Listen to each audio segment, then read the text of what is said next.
오늘은 여자 구독자분들을 위해서 어떤 남자를 피해야 되는지, 만나지 말아야 되는 남자 유형 3가지로 한번 뽑아봤어요. 어쩌면은 오늘 내용은 중요하면서도 재밌는 내용, 재밌으면서도 중요한 내용일 수 있겠네요.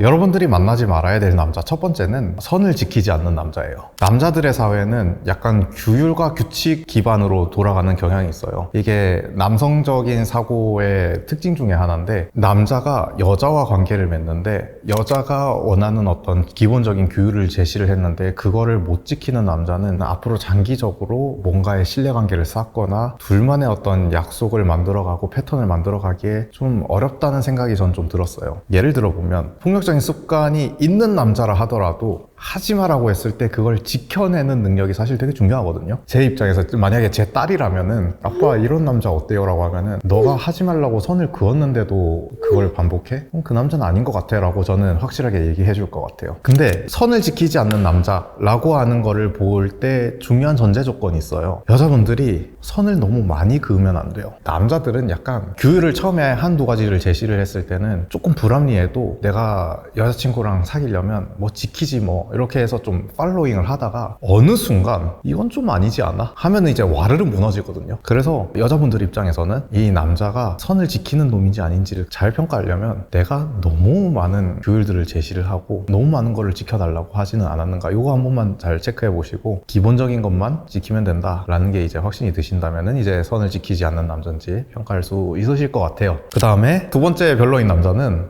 뭔가 스스로 성찰하는 능력이 없는 사람이에요. 이거를 이제 일상생활에서 보면 어떤 느낌이냐면, 뭔가 일이 벌어졌을 때 변명하는 말이 길어요. 근데 우리는 사람이기 때문에 누구나 변명을 하기는 하거든요. 그래서 변명했다고 막 뭐라 하기보다는 뭐 사건이 터질 때마다 자기는 뭐 이유가 있었고 뭐 거의 적반하장으로 이제 잘난 척을 하거나 너가 뭘 몰라서 그러는데 약간 이런 식으로 이제 맨스플레인이나 가스라이팅까지 시도를 한다. 이런 사람은 저는 이렇게 생각해요. 결국에 여자분들이 장기적으로 어떤 남자와 좋은 관계를 맺으려면은 성장 잠재력이 충분한 남자를 여자분들은 원할 수밖에 없어요. 근데 성장 가능한 남자, 성장 잠재력이 있는 남자는 어떻게 아냐면, 대표적인 예시가 성찰하는 능력이 있어야 돼요. 당연하죠. 우리가 그냥 논리적으로 생각해도 당연하잖아요. 이럴 때는 이게 좋더라, 저럴 땐 저게 좋더라 라고 내 스스로를 돌아보는 사람이 당연히 다음 레벨 계속 갈 수 있는 거거든요. 근데 자아성찰 능력이 떨어지고 변명이 많은 사람은 당연히 다음 레벨로 가기 위한 새로운 생각의 어떤 깨달음을 얻기가 힘들어요. 그러면 성장이 정체될 가능성이 높겠죠. 그 다음에 이제 세 번째는 열등감이 많은 남자예요. 저는 주변에서 보니까 좀 그래도 성장 잠재력이 충분하고 계속 성장을 이끌어내는 애들의 특징을 보면은 누군가의 책을 읽거나 자기의 롤모델을 꼽거나 이런 식으로 누군가를 본받으려고 되게 노력해요.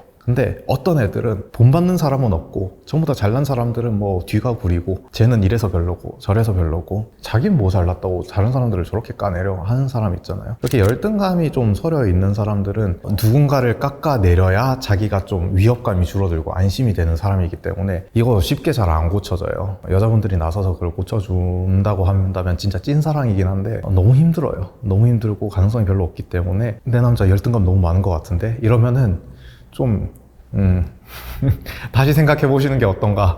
한 가지만 더 추가하자면, 열등감이라는 감정은 사람을 우열로 나누는 관점을 필연적으로 따라오게 만들거든요. 그러면 누군가한테 우월감도 쉽게 느껴요. 나보다 좀 나이가 어리거나 권력이 좀 떨어지거나 뭐 사회적 지위가 낮은 사람을 보면은 무시하고 갑질할 확률도 조금 높아요. 그래서 이런 사람은 성숙할 수 있는 여러 가지 단계 중에 아랫 단계에서 성장이 정체될 가능성이 당연히 높겠죠. 그래서 종합해보자면은 어떤 남자가 도대체 좋은 남자인가요? 라고 한다면 결국에 성장 가능성이 있는 남자, 본받을 게 있는 남자여야 되는데, 물론 내 의지대로 나의 자아대로 내 취향인 남자라는 게 분명히 생기긴 하겠지만 그래도 가장 여자들이 공통적으로 느끼는 것 중에 하나는 본받을 점이 있는 남자거든요. 근데 진화 심리학적으로 너무 당연해요. 여자는 당연히 자기보다 신체적으로 우월한 남자를 좋아하고요. 그리고 사회적 지위가 뛰어난 남자를 좋아하고요. 책임감도 뛰어나고 더 많은 사회적, 물적, 정신적 자원을 처자식들한테 제공해줄 수 있는 사람을 원하게 되는 거잖아요. 자연스럽게. 그러다 보니까 현대사회처럼 복잡한 사회가 되다 보니 여성분들은 자연스럽게 돈도 다가 아니고 권력도 다가 아니야. 그럼 뭘까? 결국에 나의 자아 실현을 위해서 살아가야 하는데, 그러면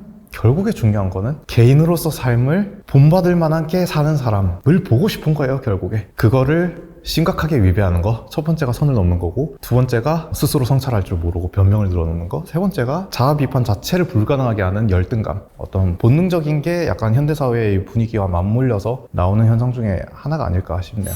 오늘 만나지 말아야 되는 남자 세 가지에 대해서 말씀을 드렸는데, 사실 대단한 삶의 철학이라기보다는 닥터 이티만의 관점에서 장기적으로 봤을 때 괜찮은 사람들의 특징 세 가지를 제가 꼽아보려고 노력했던 거고, 여성 구독자분들이 제 딸이라고 생각을 하고 저 나름대로 준비를 했던 거라서 여러분들도 요거를 참고를 하셔서 그대로 무비판적으로 수용하지 마시고 참고하셔서 본인만의 멋있는 기준을 한번 만들어 보시면 좋을 것 같아요.